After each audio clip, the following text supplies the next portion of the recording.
ಯಾರೋ ಒಬ್ರು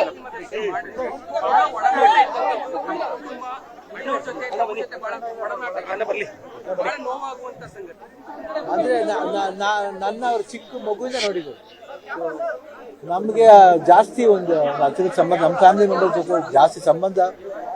ನನಗೆ ಇನ್ನೊಂದು ತಾಯಿ ಅಂತ ಹೇಳಿದ್ರೆ ತಪ್ಪಾಗಲ್ಲ, ಯಾಕೆ ಆ ಸ್ಥಾನ ತುಂಬಿರೋರು.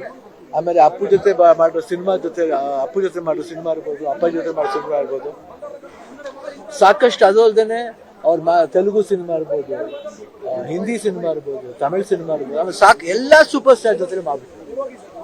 ಸೊ ಅದೆಲ್ಲ ನೋಡ್ತಾ ಇದ್ರೆ ನಿಜವಾಗ್ಲೂ ಒಂದು ಭಾರತ ಸಿನಿಮಾ ಇಂಡಸ್ಟ್ರಿಗೆ ಒಂದು ಅಸೆಟ್. ಸೊ ಅವ್ರು ಇವತ್ತು ಇಲ್ಲ ಅಂತ ಅನ್ಕೊಳ್ಳೋದೇ ಒಂದು ವಯಸ್ಸಾಗುತ್ತೆ, ಎಲ್ಲ ಆಗುತ್ತೆ ಅನ್ಸಿ ನಿಜ. ಬಟ್ ಏನೇ ಆದ್ರೂ ಒಂದು ಒಬ್ಬ ಒಳ್ಳೆ ವ್ಯಕ್ತಿ ಹೋದಾಗ ಏನಾಗುತ್ತೆ, ನೋವು ಆಗೇ ಆಗುತ್ತೆ. ಇಲ್ಲ, ತುಂಬಾ ಟ್ರೈ ಮಾಡಿದ್ರು. ನಾನು ಪೂರ್ಣಿಮಾ ಅದೇ ಹೇಳ್ತಿದ್ರು, ಫೋನ್ ಮಾಡ್ಬೇಕು ನಾನು US ಹೋಗಕ್ಕೂ ಮುಂಚೆನೆ ಮಾತಾಡ್ಬೇಕಂತ ತುಂಬಾ ಆಸೆ ಪಡ್ತೀನಿ. ಅದೇನೋ ಕೊನೆವರೆಗೂ ಆಗ್ಲಿಲ್ಲ. ಯಾರಿವನ್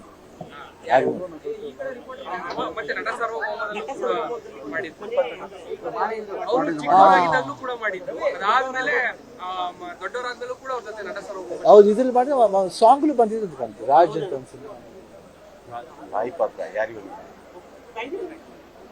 ನೋಡಿ ಅವರೆಲ್ಲ ಇದಾರಲ್ವಾ,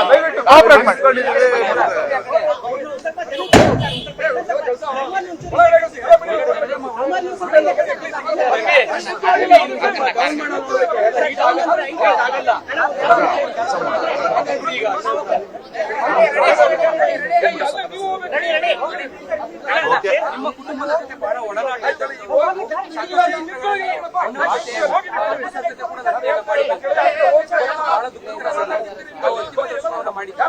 ನಮಗೆ ಒಂದು ಫ್ಯಾಮಿಲಿ ಫ್ರೆಂಡ್ ಇದ್ದಂಗೆ. ಅವರು ಮದ್ರಾಸ್ ಇದ್ದಾಗ್ಲಿಂದ ನಮ್ಮ ಮನೆಗೆ ಬರೋರು, ನಾವು ಅವ್ರ ಮನೆ ಊಟಕ್ಕೆ ಹೋಗ್ತಾ ಇದ್ವಿ. ಅಪ್ಪಾಜಿ ಜೊತೆ ತುಂಬಾ ಸಿನಿಮಾ ಮಾಡಿದ್ದಾರೆ. ಕೊನೆವರೆಗೂ ಒಂದು ಗತ್ತಲ್ಲೇ ಬದುಕ್ತಿರೋರು, ಚೆನ್ನಾಗಿ ಬದುಕ್ಬಿಟ್ಟು ಹೋದ್ರು. ಅವ್ರ ಮನೇಲಿ ಒಂದು ಫೋಟೋ ಇದೆ, president Rajendra Prasad first president, ಅವ್ರ ಜೊತೆ ಫೋಟೋ ತೆಗೆಸ್ಕೊಂಡಿದ್ದಾರೆ, ಅವಾರ್ಡ್ ತಗೊಂಡಿದ್ದಾರೆ. ಅಲ್ಲಿಂದ ಅಬ್ದುಲ್ ಕಲಾಂ ಪ್ರೆಸಿಡೆಂಟ್ ಆಗೋವರೆಗೂ ಅವಾರ್ಡ್ ತಗೊಂಡಿದ್ದಾರೆ. ಅಲ್ಲಿವರೆಗೂ ಹಾಗೇ ಇದೆ ನೋಡಿ, ಅವರು ಆ ಗತ್ತಲ್ಲೇ ಇದ್ರು. ನನ್ನ ತಮ್ಮನ ಜೊತೆ ಪಿಕ್ಚರ್ ಮಾಡಿದ್ದಾರೆ, ಪುನೀತ್ ಅವ್ರ ಜೊತೆ. ನಾನು ಅವ್ರ ಜೊತೆ ಸಿನಿಮಾ ಮಾಡಿದ್ದೀನಿ. ಅವ್ರು ಇಲ್ಲ ಅನ್ನೋದು ಸ್ವಲ್ಪ ಮನಸ್ಸಿಗೆ ಕಷ್ಟ ಆಗುತ್ತೆ. ಅವ್ರ ಆತ್ಮಕ್ಕೆ ಶಾಂತಿ ಸಿಗುತ್ತೆ. ತುಂಬಾ ದಿನ ಮನೆಗೆ ಬರ್ತಿದ್ರು, ಮನೆಗೆ ಬಂದು ತುಂಬಾ ದಿನ ಆಯ್ತು. ಅಪ್ಪಾಜಿ ಅಮ್ಮ ಹೋದ್ಮೇಲಂತೂ ಅವಾಗವಾಗ ಬಂದು ವಿಚಾರಿಸೋರು ನಮ್ಮನ್ನ. ಮನೆಗೆ ಬರ್ತಾ ಹೋಗ್ತಾ ಇದ್ರು.